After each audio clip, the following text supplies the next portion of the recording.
Morning बच्चों। चलिए आज का हमारा जो टॉपिक है वो सोमरफेल्ड का परमोड मॉडल है। इसके पहले हम लोगों ने कई परमोड मॉडल पढ़ लिए, जिसमें जे डाल्टन का परमोड मॉडल, उसके बाद जे थॉमसन का परमोड मॉडल, फिर उसके बाद हम लोगों ने रदरफोर्ड का परमोड मॉडल पढ़ा, फिर उसके बाद जो है नील बोहर या बोरबरी का परमोड मॉडल।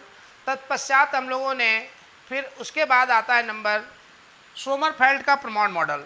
इनका परमोड मॉडल बहुत बड़ा नहीं है, इन्होंने केवल दो बातें बताई हैं, यानी करेक्शन किया है जो परमाणु मॉडल चल रहा था उसमें।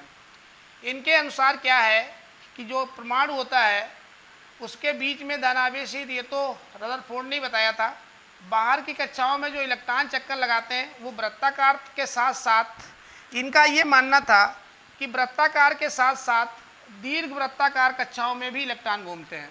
ये इस टाइप से, ये तो कक्षाएं वृत्ताकार हैं, ये कक्षा तो वृत्ताकार है। वृत्ताकार मतलब सर्कुलर, सर्कुलर ऑर्बिट्स। इन्होंने सर्कुलर ऑर्बिट के साथ साथ दीर्घ वृत्ताकार कक्षाओं की भी परिकल्पना की। दीर्घ वृत्ताकार यानी एलिप्टिकल, एलिप्टिकल ऑर्बिट, तो ये बताया इसमें, यही इनका। तो इनका पहला जो पास्टुलेट्स है उसको यहाँ पे समझिए। तो सोमरफेल्ड के अनुसार इलेक्ट्रॉन केवल वृत्ताकार कक्षाओं में ही गति नहीं करते हैं, गति नहीं करते हैं, बल्कि दीर्घ वृत्ताकार कक्षाओं में भी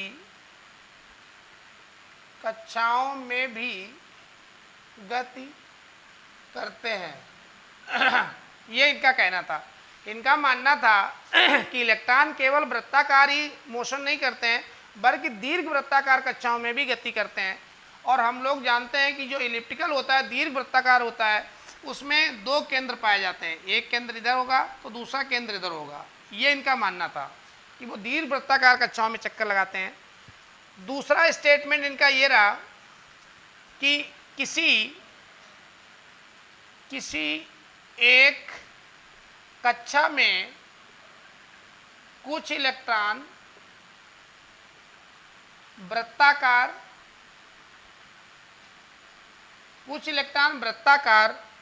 गति करते हैं तथा उसी कक्षा में कुछ इलेक्ट्रॉन दीर्घ वृत्ताकार गति कर रहे होते हैं। ये इनकी दूसरी पास्टुलेट थी कि जैसे इस इलेक्ट्रॉन, कोई ये ऑर्बिट है, मान लीजिए दूसरी ऑर्बिट है, कुछ तो इसमें वृत्ताकार घूम रहे हैं, कुछ इलेक्ट्रॉन ऐसे सर्कुलर मूव कर रहे हैं, लेकिन कुछ इलेक्ट्रॉन इसी कक्षा में ऐसे भी होंगे जो वो दीर्घ वृत्ताकार मूव कर रहे होंगे, इसी में वो पाए जाएंगे। तो इसी में कुछ इलेक्ट्रॉन ऐसे भी इनका मानना था पाए जाएंगे जो ऐसे इलिप्टिकल भी घूम रहे होंगे। तो दीर्घ वृत्ताकार भी गति करते रहते हैं। तो एक ही कक्षा में कुछ इलेक्ट्रॉन तो सर्कुलर मूव करते हैं और कुछ इलिप्टिकल मूव करते हैं। ये इनका दूसरा स्टेटमेंट था। हालांकि इनके परमाणु के मॉडल में जो कमियां थीं, वो लिमिटेशन जो सब में रही वो इनमें भी रही। ये परमाणु मॉडल केवल एक इलेक्ट्रॉन वाले परमाणु की व्याख्या करता है, ये 99% सबकी कमी रही है। यह परमाणु मॉडल केवल एक इलेक्ट्रॉन वाले परमाणु की व्याख्या करता है।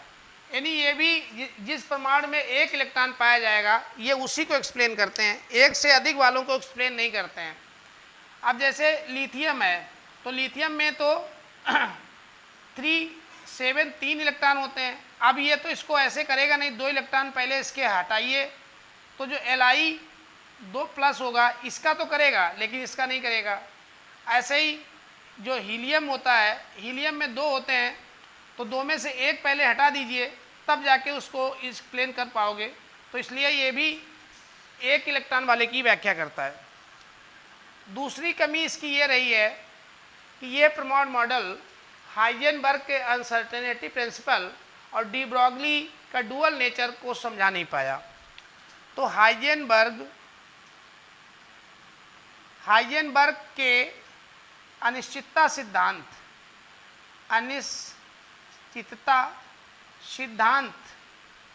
अनसर्टेनिटी प्रिंसिपल तथा डी ब्रॉगली के डुअल नेचर तथा डी ब्रॉगली